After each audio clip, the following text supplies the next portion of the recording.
and the structural integrity of the hotel is clearly foreshadowing the collapse of the entire enterprise. It's basic literary. Basic.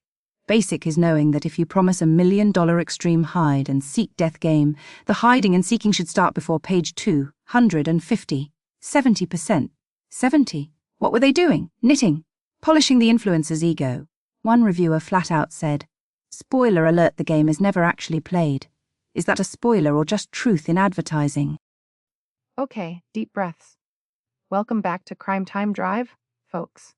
We are diving headfirst, or maybe wading slowly, depending on your perspective, into Lisa Unger's upcoming Close Your Eyes and Count to 10.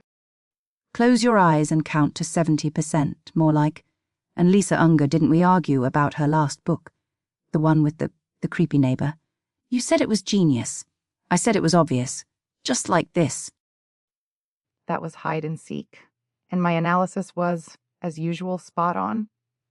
This one involves a high-stakes reality game show, Extreme Hide and Seek, run by an influencer named Maverick Dillon on a remote island. Maverick. Oh, I bet he's a real maverick. Probably wears sunglasses indoors and calls everyone bro. This sounds like Fire Festival meets Gilligan's Island. If the skipper was trying to murder everyone for clicks, and didn't someone disappear from his last game? Red flag, huge, like bigger than the flag on my cousin Vinny's monster truck.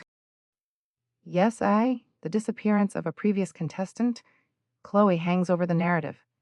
The setup is classic contestants lured by $1 million, a crumbling hotel, a remote island, a brewing storm, and a potential threat stalking them. The protagonist is Adele, a single mom whose husband is apparently an embezzler on the run. Oh, perfect. Let's put the desperate lady with the fugitive husband on Psycho Island. What could go wrong? Is she trying to win the money or just get away from her own terrible life choices? This is like my brother-in-law trying to fix his own plumbing. You just know it's going to end with sewage everywhere. And reviewers called these people spoiled kids. Are we supposed to root for these idiots?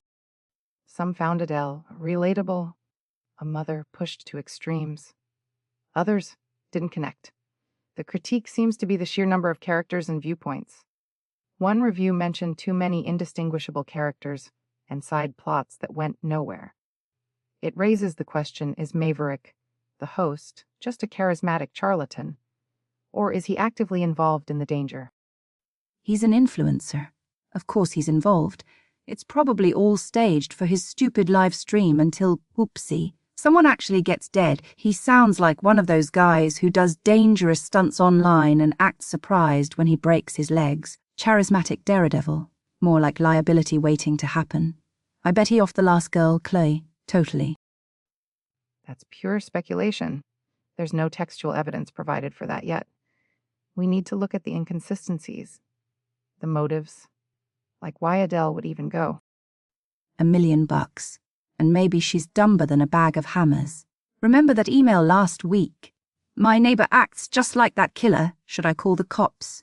This Adele lady sounds like she needs someone to call common sense on her behalf. And what about this tough bitch competition someone kept hearing? What is that? I have no idea what that reviewer meant. It sounds utterly nonsensical. Perhaps a mishearing. But the real crime here, according to many readers, isn't the potential murder, it's the pacing. The 70% mark. People signed up for a thriller, a death game, and they got influencer drama, backstories. It's bait and switch. It's like ordering a steak and getting a picture of a steak. One review said, too much was going on, while also feeling like not much was happening. How is that even possible? That's like saying you're drowning in paperwork but also bored out of your skull. Which, okay, sounds like my last job review, but still. It speaks to a fundamental disagreement. Some reviewers found the build, created masterful tension, calling it edge of your seat. Others called it a painfully slow burn, a long road to nowhere. The social commentary on influencer culture, insightful or heavy-handed moralizing. Heavy-handed. Like getting hit with a selfie stick. We get it. Influencers can be annoying. Do we need 250 pages of it before the supposed point of the book even starts? And the ending? Don't get me started. Ah, yes, the ending. Deeply divisive. Some found it satisfying that everyone gets what they deserve. Others called it anticlimactic, rushed, unreveled, even unfinished. One said, I was enjoying this thriller until it all started to unravel and fall apart, losing both its grasp on reality and my interest. See, it fell apart, like a cheap suit in the rain. They built this whole thing up, the island, the storm, the missing girl, the shady host, and then, peft, nothing. A wet firecracker. Did the right person even get caught? Did anyone get caught? Did the island do it? Was it a cursed seagull? It wasn't a cursed seagull. The ending apparently provides resolution, but the execution is what's debated. Was it too neat? Too ambiguous? Did it justify the slow burn? Justify? If this detective, wait, is there even a detective? Or just these influencer morons running around? If Maverick investigated a lost cat, would he live-stream himself setting traps made of avocado toast and then blame the cat for not being on brand when it didn't show up? There isn't a traditional detective. No, it's more survival thriller, and that hypothetical is absurd. So is waiting 70% for a game that never happens. Okay, verdict time. What's the damage? For the intriguing premise and the potential commentary, undercut by the controversial pacing and divisive ending.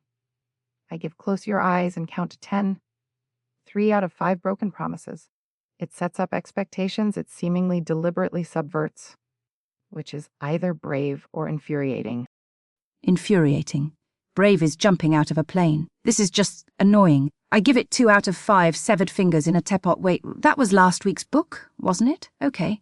I give this one 1 star for the concept, plus another star only if the influencer gets eaten by a shark. So, maybe 2 stars. It gets and needs more actual game, less blah blah blah, out of 10. Right? That's all the time we have for this autopsy on Crime Time Drive.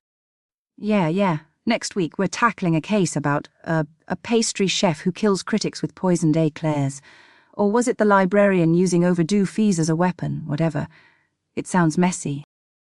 It's about a cold case reopened by a podcaster. Just tune in. This has been Crime Time Drive. Try not to get arrested. Or bored to death waiting for the plot to start later.